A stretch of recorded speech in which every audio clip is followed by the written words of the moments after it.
नमस्कार, मैं हूं आंचल सिंह और हमारे साथ हैं सहयोगी नावेद कुरैशी जी। तो सर, जिस तरीके से कर्नाटका में हमने देखा कि मतदान का जो है वो ऐलान हो गया, 10 मई को मतदान होगा और 13 मई को नतीजे आएंगे।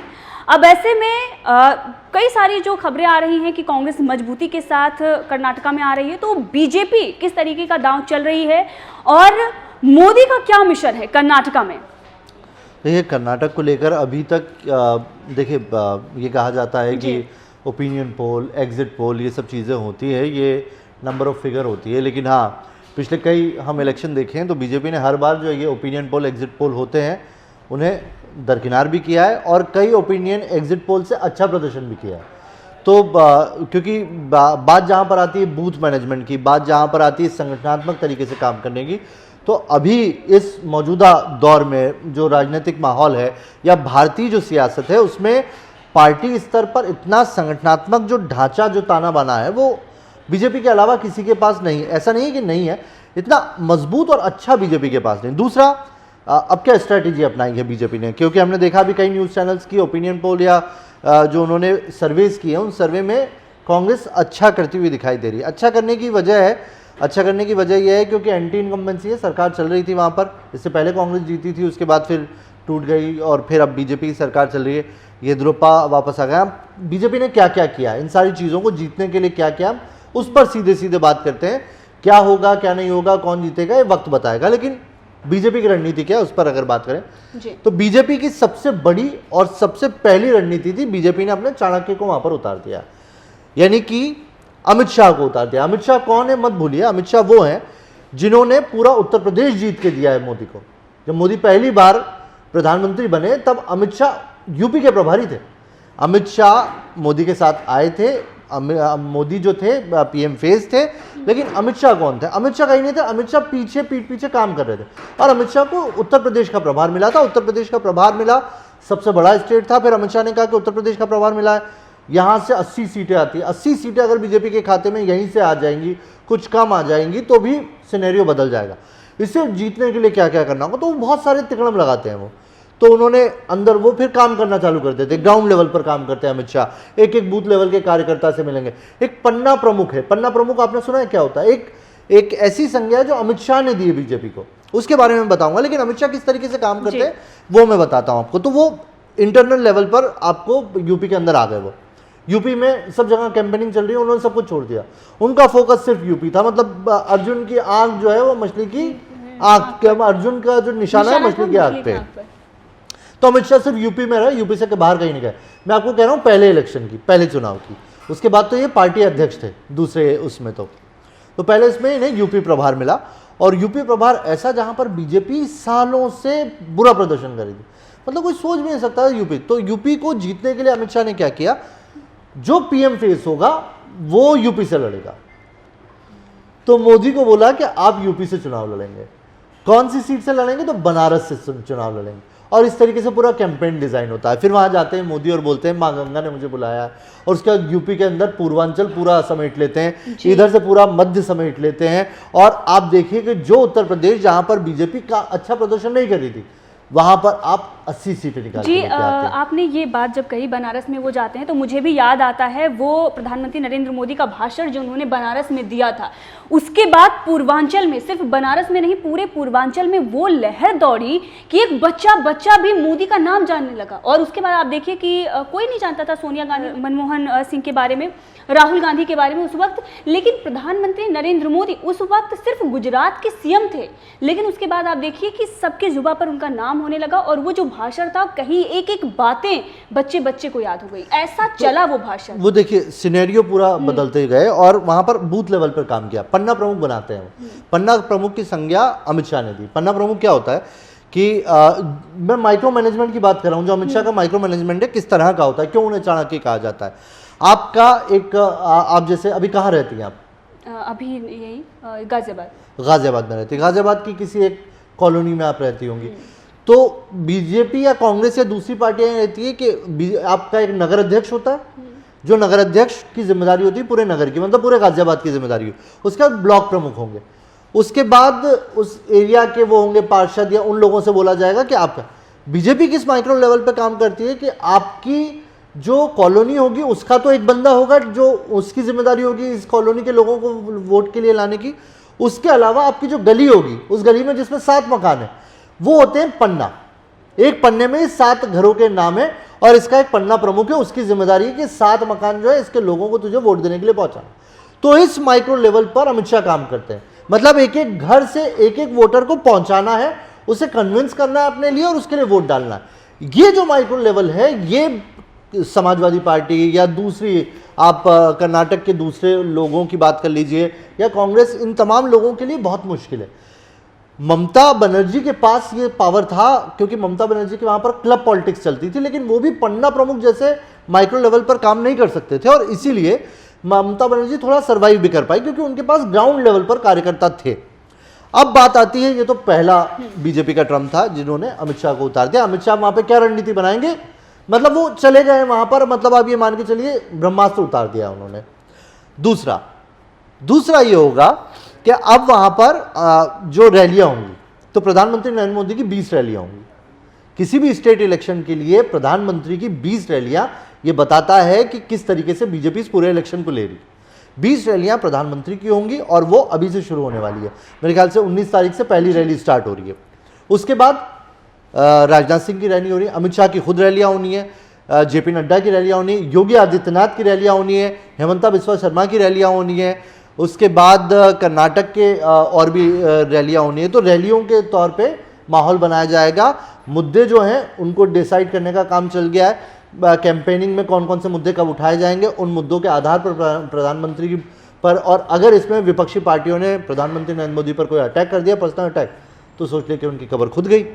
तीसरा जो बीजेपी करके आई है, बीजेपी ने अपनी जो लास्ट कैबिनेट मीटिंग हुई जिसमें जो मुंबई सरकार थी उसने मुस्लिम और जो अल्पसंख्यक थे उनको 4% जो आरक्षण मिलना था वो ले लिया और वोक्का लिगा और लिंगायत में दे दिया। वोक्का लिगा और लिंगायत जो है वहाँ की वो जातियाँ हैं जो जीत और हार का सबसे बड़ा जो मतलब अंतर पाट भी सकती है और जिता भी सकती है। लिंगायत जिससे खुद आते हैं आपके येदुरप्पा को ही सेट करने के लिए वोक्का लिगा और लिंगायत को सेट करने के लिए येदुरप्पा को वापस लेके आया गया। वो भी इसलिए क्योंकि आप सोच लीजिए बीच में येदुरप्पा को हटा दिया गया था, लेकिन इलेक्शन में ज़रूरत है तो उनको वापस ले आया। यानी कि बीजेपी जीत के लिए इस लेवल तक जाएगी और माइक्रो लेवल तक काम करेगी। तीसरा, वहाँ पर कुछ स्टार्स हैं उनसे भी कैंपेन कराया जाएगा और कैंपेन आएंगे, नेशनल लेवल के जो मुद्दे हैं वो वहाँ पर जाएंगे और प्रधानमंत्री मोदी का चेहरा होगा। तो ये वो फैक्टर है जिससे पार पाना। अभी तक तो हम पिछले कई इलेक्शन देख के आ चुके हैं, कई इलेक्शन देखे हमने जहां पर बड़ी से बड़ी चीजों को विपक्ष ने सामने रखा है। नोटबंदी रखी वो धराशायी हो गई, जीएसटी रखी वो धराशायी हो गई। तो क्या कर्नाटक के अंदर एंटी इनकम्बेंसी चलेगी? क्योंकि गुजरात में जब एंटी इनकम्बेंसी नहीं चलती है तो कर्नाटक में भी बीजेपी जीतना जानती है। अब इसमें किस्मत और सामने वाले की मेहनत कितना है उस पर फर्क पड़ेगा जी। और खबरें तो ऐसी आ रही हैं कि बीजेपी जो 50 नेताओं की लिस्ट तैयार कर चुकी है जो देश भर के चुनिंदा नेता हैं और उन लोगों को इस चुनाव में लगाएगी।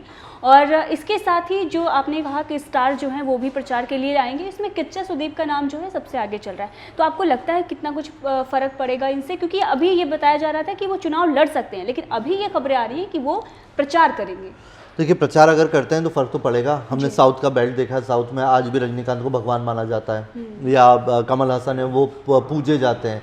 तो वहाँ पर स्टारडम चलता है। स्टार्स जो होते हैं उनके किड्स, स्टार किड्स जैसे ही आते हैं एकाएक उनकी फिल्में हिट हो जाती है। तो वहाँ के लोगों में नेताओं से ज़्यादा स्टार्स को लेकर रिस्पेक्ट भी है और वो जीते हैं, उनकी ज़िंदगी जीते हैं। वहाँ की फिल्मों का बैकग्राउंड भी आप देखेंगे तो आप वहाँ की फिल्में जो है लोगों के इर्द गिर्द ही ज़्यादा बुनी जाती है और वो उससे वो कनेक्ट करते हैं। आप देखिए, मतलब ये आप अनएक्सपेक्टेड है कि आप साउथ के किसी हीरो को देखेंगे, उसे बॉलीवुड में देखेंगे तो बॉलीवुड में आप वो टिप टॉप रहेगा, लेकिन साउथ का हीरो फिल्मों के अलावा बिल्कुल आम जिंदगी जीता है और लोग उसे भगवान की तरह पूछते हैं। तो अगर कोई स्टार कैंपेन करने के लिए उतरेगा तो नो डाउट उसका इम्पैक्ट पड़ेगा, लोगों की भीड़ भी जुटेगी।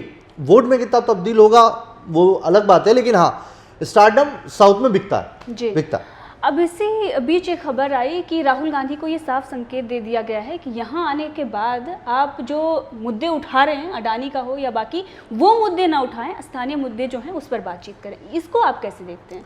देखिए, स्थानीय मुद्दों पर तो चुनाव लड़ाई जाएगा। अब हम कांग्रेस की स्ट्रेटजी की बात करते हैं तो कांग्रेस के अंदर सबसे बड़ी दिक्कत ये होती है कि कांग्रेस आखिरी वक्त तक अपने नेताओं की जिम्मेदारी और अपने नेताओं के चेहरे डिसाइड नहीं कर पाती। सबसे बड़ी दिक्कत है। आप देखिए राजस्थान कांग्रेस में अभी तक दिक्कतें बढ़ चल रही हैं। राजस्थान आपका गहलोत पायलट। आप इधर आ जाइए तो यहाँ पर हरियाणा अच्छा खासा एक स्टेट था जो जीता हुआ था, हुड्डा को पावर ही नहीं दिए थे उन्होंने, एंड टाइम पे पावर दिए तब तक चीज़ें बिगड़ती चली गई। आप दूसरे इलेक्शन दीजिए, पंजाब जीता स्टेट था भाई साहब, हाथ से गया ना। बीजेपी नहीं जीती लेकिन आम आदमी पार्टी आ गई। पंजाब को जीतने के लिए इनको कुछ पूरा, अब देखिए पूरा किसान आंदोलन था, पूरा हाइप पे था। किसान आंदोलन किसका खड़ा किया हुआ था? कांग्रेस का खड़ा किया हुआ था। कांग्रेस से वही किसान दिल्ली में आके प्रदर्शन कर रहे हैं, पंजाब में आके प्रदर्शन नहीं कर रहे। मतलब बैकिंग थी ना सरकार की। उस टाइम पे कैप्टन अमरिंदर से मिल के जा रहे थे सारे किसान नेता। मतलब किसान नेताओं को वही डायरेक्ट कर देते हैं ना कैसे जाना। वहीं के किसान हैं, उनको प्रदर्शन कर रहे हैं कि हम पंजाब में प्रदर्शन नहीं करेंगे, वो ट्रैक्टर लेके जाएंगे दिल्ली की बॉर्डर जाम करेंगे। तो ये क्या है? मतलब कांग्रेस बैकिंग कर रही थी, लेकिन उसी किसान आंदोलन का फायदा कांग्रेस को नहीं हुआ। तो दिक्कत उसके पीछे ये होती है कि वहां पर भी इन्होंने सिद्धू, कैप्टन, सारे लोगों को ऐसा रायता फैलाते हैं कि एंड टाइम तक दिक्कत नहीं होती। तो कांग्रेस ने इस बार एक अच्छी चीज की। कांग्रेस ने इस बार चेहरा डिसाइड कर लिया, पावर डिसाइड कर लिया, जिम्मेदारी डिसाइड कर ली, और वह डीके शिव कुमार। डीके शिव कुमार, मैंने पहले भी इससे पहले चर्चा में कहा था, अगर डीके शिव कुमार आएंगे तो बीजेपी के लिए दिक्कत खड़ी करेंगे। क्यों खड़ी करेंगे? डीके शिव कुमार है क्या? 2 लाइन में मैं आपको समझाता हूं। डीके शिव कुमार एक बिजनेसमैन है। डीके शिव कुमार वो है, जब राजस्थान में कांग्रेस की हालत खराब होती है, जब सचिन पायलट और ये इधर उधर जाते हैं कांग्रेस के, या छत्तीसगढ़ में होती है, असम में होती है, कहीं पर भी होती है, तो जो नेता कांग्रेस पार्टी को बचाता है वो डीके शिव कुमार। डीके शिव कुमार के ही फार्म हाउस में आके सारे नेताओं को रखा जाता है, या डीके शिव कुमार ही सारे नेताओं को कहां पर ले जाना है, वहां पर क्या खर्चा होगा, वो डीके शिव कुमार करते हैं। तो डीके शिव कुमार अभी तक कांग्रेस को बचाते आए, तो कांग्रेस को भी उनको पे बैक करने की जरूरत थी। कांग्रेस ने उनका नाम दिया, और पावरफुल है नेता। आप इसी से अंदाजा लगा सकते हैं कि डीके शिव कुमार को इधर तैयारी थी। इधर चुनाव आयोग ने अपना अनाउंसमेंट किया कि इस तारीख को चुनाव होंगे, इस तारीख को रिजल्ट आएंगे, और सीएम जो मौजूदा सीएम है उनका बयान आता है कि डीके शिव कुमार लोगों को तोड़ने की बात कर रहे हैं। तो खौफ है। डीके शिव कुमार, मैंने ऐसा नहीं है कि केंद्र सरकार की तरफ से ईडी ने डीके शिव कुमार से ईडी भी पूछताछ कर चुकी है, सीबीआई भी पूछताछ कर चुकी है, लेकिन डीके शिव कुमार का ये वो है कि वो हर जगह से बच के निकले जी। तो मतलब वो जानते हैं। क्या अमित शाह से बड़े होंगे? नहीं, अमित शाह से बड़े कैसे हो सकते हैं? देखिए, आप कैसे तुलना कैसे करेंगे? तुलना, आप 2 खिलाड़ी हैं, आप धोनी को भी देख लेंगे, आप हार्दिक पांड्या को भी देख, दोनों अच्छे खिलाड़ी हैं, अच्छा खेलते हैं। हार्दिक पांड्या भी अपनी पिच पर अच्छा खेल, लेकिन आप धोनी से उसकी तुलना नहीं कर सकते। मतलब मैं खिलाड़ियों की और नेताओं की तुलना नहीं कर सकता। आपको रिजल्ट देने होंगे ना। हो सकता कल को जाके हार्दिक पांड्या बड़ा रिजल्ट बनाए, वो 2 वर्ल्ड कप जिता दे, 3 वर्ल्ड कप जिता है, विराट कोहली 3 वर्ल्ड कप जिता है, लेकिन अभी तो हम स्टैटिस्टिक्स पे बात करेंगे ना। अभी किसने जिताया है? तो अभी अमित शाह ने जिताया। अभी किसके पास आंकड़े हैं? तो अमित शाह के पास आंकड़े हैं। फिगर किसके पास है? किसने साबित करके दिखाया? तो अमित शाह ने दिखाया जी। तो आप उन्हीं की बात करेंगे ना जिनके पास आंकड़े हैं। तो अमित शाह के पास वो सारे आंकड़े जो उन्होंने जीत के बताए, जमीन से लेके आप तक बात कराए। प्रियंका गांधी गई थी ना, जब अमित शाह काम कर रहे थे तब प्रियंका गांधी भी काम कर रही थी यूपी में। कांग्रेस कितनी सीटें लेके आई? 1 सांसद है आज इस इलेक्शन में, 1 सांसद, जहां पर 300 से ज्यादा मतलब सरकार चलाती थी विधानसभा की, और जहां से लोकसभा में बहुत अच्छी मार्जिन से सीटें निकालती थी कांग्रेस, आज वहां पर एक पूरे यूपी के अंदर कांग्रेस का 1 सांसद है और 2 विधायक। तो आप देखिए ना, आपको स्टैटिक्स तो देखने पड़ेंगे ना, आपको मेहनत तो करनी पड़ेगी ना। ग्राउंड पर मेहनत नहीं करेंगे और आप सिर्फ आरोप लगाएंगे, अडानी चिल्लाएंगे, आप केंद्र सरकार को कोसेंगे, उससे नहीं होगा। ग्राउंड पर आना, मेहनत की है कांग्रेस ने, भारत जोड़ो यात्रा की, राहुल गांधी ने मेहनत की लंबा। मैं कह रहा हूं कि आज तक इंडिया में ऐसी कोई यात्रा नहीं हुई, हमने नहीं देखी कोई आदमी इतना लंबा पैदल चलाओ। हाँ, वो जो कश्मीर से कन्याकुमारी की बात कही जाती है झंडा फहराने का, एक वो बात होती है, और एक आपको नहीं, वो जो झंडा फहराने की यात्रा थी वो पद यात्रा नहीं थी। कश्मीर से कन्याकुमारी तक गए थे और वहां पर जाके लाल चौक पे झंडा फहराया, वो पैदल यात्रा नहीं थी, ये पद यात्रा। पद यात्रा मायने रखती है। आप इतना लंबा सफर किया और कर्नाटक से ही होते हुए आए हैं, तो उसका कितना इम्पैक्ट पड़ा है वो आने वाले चुनाव में मालूम पड़ेगा हमें, और पढ़ना चाहिए भी। काम अगर ग्राउंड पे करें तो दिखाई देना चाहिए।